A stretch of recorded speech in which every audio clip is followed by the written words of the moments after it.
रात के 11:47 हो रहे थे। पूरे शहर में बारिश हो रही थी। सड़कें खाली थी और हर तरफ सन्नाटा था। रोहन अपने कमरे में लैपटॉप पर काम कर रहा था। अक्सर देर रात तक काम करता था। तभी अचानक उसका फोन बजा। फिर फोन पर स्क्रीन पर अननोन नंबर लिखा था। रोहन ने पहले तो नजरअंदाज किया, लेकिन फिर फोन लगातार बजता रहा। आखिरी उसने कॉल उठा लिया। उसने बोला हेलो। कुछ सेकंड तक सिर्फ सन्नाटा था। फिर बहुत धीमी और कांपती हुई आवाज आई, रोहन दरवाजा मत खोलना। रोहन चौंक गया। कौन बोल रहा है? लेकिन कॉल कट गई थी। दरवाजे पर दस्तक आई। रोहन सोचने लगा कि शायद किसी ने मजाक किया है, लेकिन तभी ठक ठक ठक उसके घर के दरवाजों पर कोई दस्तक देने लगा। रोहन का दिल तेज कांपने लगा। उसे अभी अभी फोन पर कहा गया था दरवाजा मत खोलना। वह धीरे धीरे दरवाजे के पास गया और पीप होल से बाहर देखा। बाहर कोई नहीं था, सिर्फ खाली गैलरियां और टिमटिमाती लाइट थी। रोहन थोड़ा घबरा गया। दूसरा कॉल अचानक उसके फोन पर फिर बजा। फिर वही अननोन नंबर। रोहन ने तुरंत कॉल उठाया और बोला। इस बार वही आवाज फिर आई, तुमने दरवाजा तो नहीं खोला? रोहन ने घबराकर कहा, नहीं, लेकिन तुम हो कौन? आवाज बोली, अगर तुमने दरवाजा खोल दिया तो तुम आज रात जिंदा नहीं बचोगे। रोहन का गला सूख गया। तुम मुझे डराने की कोशिश कर रहे हो? लेकिन इस बार फोन के दूसरी तरफ हल्की हंसी सुनाई दी। फिर कॉल कट गई। बाहर का अंधेरा। रोहन खिड़की के पास गया और बाहर देखने लगा। बारिश बहुत तेज हो चुकी थी। सड़क पर सिर्फ एक काली कार खड़ी थी। कार के अंदर कोई बैठा हुआ था, लेकिन उसका चेहरा नहीं दिखाई दे रहा था। रोहन ने उस कार की तरफ जाने की कोशिश की। फोन तीसरी बार बजा। इस बार रोहन ने गुस्से से कॉल उठाया। देखो, अगर तुम मुझे डराने की कोशिश कर रहे हो तो मैं डरने नहीं वाला। लेकिन सामने से जो आवाज आई उसे सुनकर रोहन के पैरों तले जमीन खिसक गई। आवाज बिल्कुल रोहन जैसी थी, यानी फोन पर रोहन खुद बोल रहा था, रोहन मैं तुम ही हूँ। रोहन चिल्लाया, क्या बकवास कर रहे हो? फोन पर आवाज बोली, सुनो, मेरे पास बहुत कम समय है। आज रात 12 बजे कोई तुम्हारे घर आने वाला है। रोहन का दिल और तेज धड़कने लगा। कौन? फोन पर आवाज बोली, तुम्हें मारने वाला। घड़ी में 12 बज गए थे। रोहन ने घड़ी की तरफ देखा। बस 1 मिनट बचा था। तभी अचानक ठक ठक ठक दरवाजे पर फिर दस्तक हुई। इस बार पहले से ज्यादा जोर से हुई। फोन पर वही आवाज बोली, जो भी हो दरवाजा मत खोलना। सच सामने आया। रोहन ने हिम्मत करके दरवाजे के पास लगे कैमरे की स्क्रीन ऑन की। स्क्रीन पर जो दिखाई दिया उसे देखकर उसका खून जम गया। दरवाजे के बाहर एक आदमी खड़ा था, लेकिन वो आदमी बिल्कुल रोहन के जैसा दिख रहा था। एकदम वही चेहरा, वही कपड़े, वही बाल। रोहन घबरा गया। ये कैसे हो सकता है? फोन पर आवाज बोली, मैंने कहा था ना, मैं तुम ही हूँ। डरावना सच।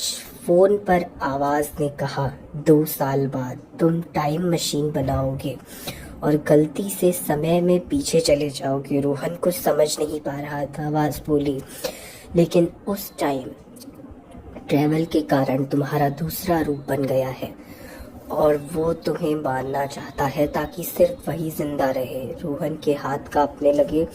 तो मैं क्या करूं? फोन पर आवाज बोली, अगर उसने दरवाजा खोला तो सब खत्म हो जाएगा। आखिरी पल। दरवाजे पर खड़ा दूसरा रोहन जोर जोर से दरवाजा पीटने लगा। रोहन, दरवाजा खोलो, मुझे पता है तुम अंदर हो। फोन पर आवाज धीरे से बोली, याद रखना, अगर तुम डर गए तो तुम्हारा भविष्य खत्म हो जाएगा। घड़ी में 12 बज गए थे और उसी पल दरवाजे का हैंडल धीरे से अपने आप घूमने लगता है। रोहन को अचानक याद आया, वो दरवाज़ा कॉल करना भूल गया था। दरवाज़ा धीरे धीरे खुलने लगा और सामने खड़े था रोहन खुद। लेकिन उसकी आंखों में एक अजीब और खतरनाक मुस्कान थी और उसने धीरे से कहा, अब इस दुनिया में सिर्फ एक रोहन रहेगा। और कहानी यहीं खत्म नहीं होती, क्योंकि अगली सुबह पड़ोसियों ने देखा उस घर के 2 लोग की चीज़ें गायब थी, लेकिन बाहर निकलना सेफ नहीं था। और आज तक किसी को नहीं पता कि वो असली रोहन कौन था या वो दूसरा वाला कौन था। दूसरे ही दिन सुबह 6:30 बजे बारिश रुक चुकी थी, लेकिन हवा में अभी भी अजीब सा डर था। पुलिस घर के अंदर जांच कर रही थी, पड़ोसी बाहर खड़े आपस में बात कर रहे थे और उस भीड़ में खड़ा था रोहन। लेकिन सवाल ये था, क्या वो सच में रोहन था? एक पुलिस ऑफिसर ने उससे पूछा, कल रात क्या हुआ था? रोहन कुछ सेकंड चुप रहा, फिर बोला, मैं अकेला था, किसी ने दरवाज़ा तोड़ने की कोशिश की, फिर मुझे कुछ याद नहीं। उसकी आवाज़ में डर था, लेकिन उसकी आंखों में कुछ अजीब सा था। पुलिस जब अंदर गई तो पूरा कमरा अस्त व्यस्त था कि कुर्सी गिरी हुई थी, टेबल टूटी हुई थी और फर्श पर खून के हल्के निशान थे, लेकिन वहाँ कोई लाश नहीं थी। एक पुलिस वाले ने कहा, अगर यहाँ किसी की मौत हुई है तो बॉडी कहाँ गई? कमरे में फिर वही सन्नाटा छा गया। फोन का राज। एक कांस्टेबल को रोहन का फोन मिला। फोन अभी भी चालू था और कॉल लग गया था। आखिरी कॉल दिख रही थी, रोहन सेव्ड कॉन्टेक्ट्स में। पुलिस ऑफिसर चौंक गया। ये कैसे हो सकता है? आदमी खुद को कॉल कैसे कर सकता है? रोहन का डर। रोहन दूर खड़ा सब देख रहा था, उसके हाथ हल्के कांप रहे थे। अचानक उसका फोन फिर से बजा। वही नंबर, वही नाम, रोहन इज कॉलिंग। उसका दिल रुक गया था। Rohan is calling, Rohan is calling. उसका दिल रुक सा गया। चौथी कॉल। वो धीरे से फोन उठाता है। हेलो। कुछ सेकंड तक चुप्पी, फिर वही आवाज, तुम जीत गए या हार गए? रोहन की सांसें तेज हो गई। तुम अभी भी जिंदा हो? आवाज हंसी। सवाल ये नहीं है कि मैं जिंदा हूं या नहीं, सवाल ये है कि तुम हो कौन? रोहन ने आईने की तरफ देखा और अचानक उसका चेहरा डर से जम गया। आईने में उसका स्पेशल थोड़ा देर से हिल रहा था, जैसे वो वही नहीं था। फोन पर आवाज बोली, कल रात जब दरवाजा खुला था तब सिर्फ एक ही चीज हुई थी, तुम दोनों आपस में बदल गए थे। रोहन चिल्लाया, नहीं ये झूठ है।